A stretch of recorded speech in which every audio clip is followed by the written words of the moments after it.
A reading from the Gospel of St. Matthew, chapter 1, beginning at verse 18.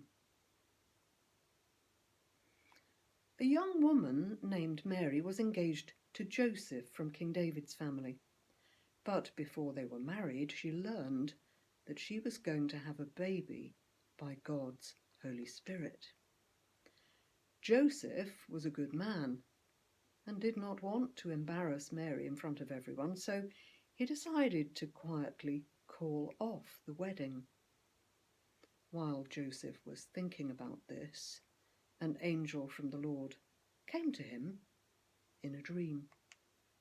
The angel said, "Joseph, the baby that Mary will have is from the Holy Spirit.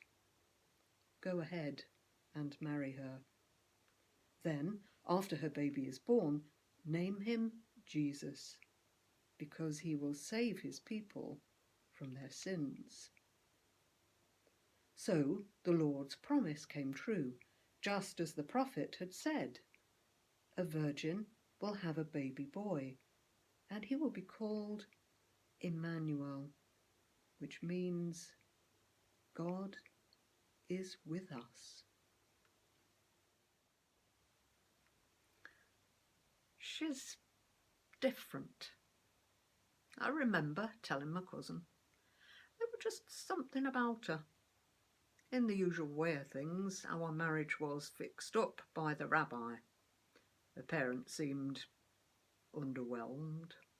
I was only an artisan after all, but I did have my own teeth, unlike some of the old boys who've been suggested. Widowers, with half a dozen children mostly. I might not have been just a young lad, but I did have a trade already to give her a reasonably secure future. We barely knew each other before the betrothal, but we were able to spend time together after that, talk about our hopes and dreams. Well, I talked about mine. She was less forthcoming, less ambitious. I suppose that's how it is for girls. What will you be when you grow up? A wife and a mother, standard answer. Not being left on the shelf nor childless were pretty much their only measures of achievement. Me? Well, I wanted to grow my workshop, employ others, build a bigger house, buy a younger donkey, and obviously have a splendid clutch of sons and daughters. Like it says in the Psalms, children are an inheritance from the Lord, like arrows in the hand of a warrior, happy the man who has his quiver full. She blushed when I quoted it. Such a devout girl, praying every day, and an innocent. I thought she'd never be unfaithful. Even then, I loved her. I did. But just before she went to visit her cousin, she seemed to change. She'd never been a chatterbox, but she got quieter. She looked lovely. Lovelier, if that were possible.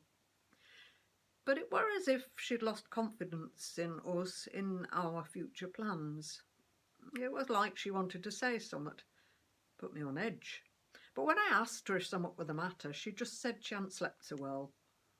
Why she suddenly wanted to trek up to the hill country, I didn't know. Not then. Elizabeth were, she were more of an auntie than a cousin, older. Mary just had a funny feeling. So I waved her off. I didn't want her to go. She didn't come back. Not for ages. Amazingly, a baby were due at Zechariah's and Elizabeth needed the help. I counted the days then, impatiently. When I heard she were back, I downed my tools and I ran, like a puppy fearing its master will never return. Couldn't get to her parents' place quick enough. She were feeding the animals.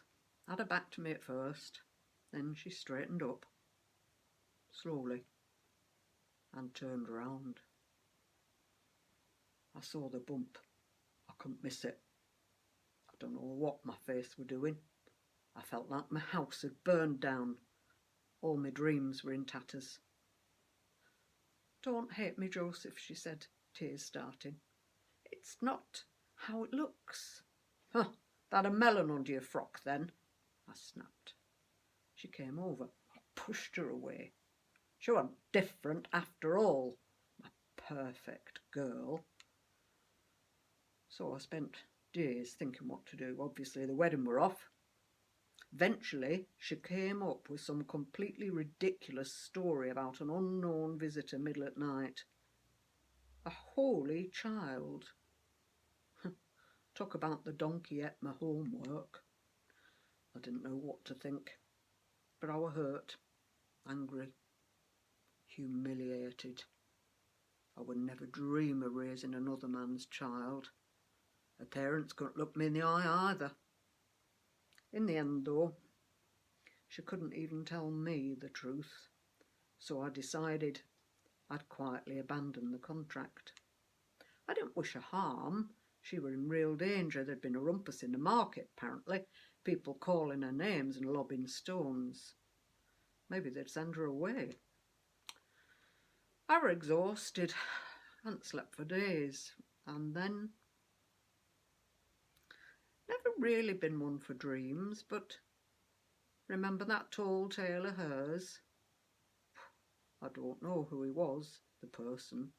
Never saw his face, but it was that vivid, like he was standing right by my bed. He said the baby was from the Holy Spirit and I must marry her anyway. I woke up in a cold sweat, not fully understanding, but seems my little dreams, well, they were way too small. Whatever were happening, however much I resented it, it were God's doing. I were right, you see. I were right all along. She were different. Poor Joseph. Like everyone else in that little town, he could only reach one conclusion about Mary's condition. To say that she was in trouble was an understatement. Yet he was still a good man, a craftsman, a maker, who realised that his own modest dreams must go on hold for now, protecting his vulnerable fiancée, and that mysterious infant was his first, if previously unplanned, priority. He knew that tongues would wag. He could hardly expect anyone else to believe their story. Forgiving her might still be difficult, even though it seemed there was a grain of truth in her claim after all. Nothing is impossible with God, her unknown visitor had apparently told her. And hadn't cousin Elizabeth produced that weirdly promised son? It was all highly irregular and disturbing. But perhaps during the couple's long, tense journey to the town of his royal ancestor David for the census, Joseph became more aware of other inexplicable phenomena. The rising and setting sun, perhaps. The powerful invisible wind, the distant patterns of the shining stars. Here were vast, ancient mysteries, totally beyond his understanding and control. The voices of prophets long past echoed in his head, into the everyday human drama of their obscure and humble existence. A fragile spark of God-given life had spontaneously come. Neither of them could dream what on earth that might mean. Joseph was waiting. Waiting for what?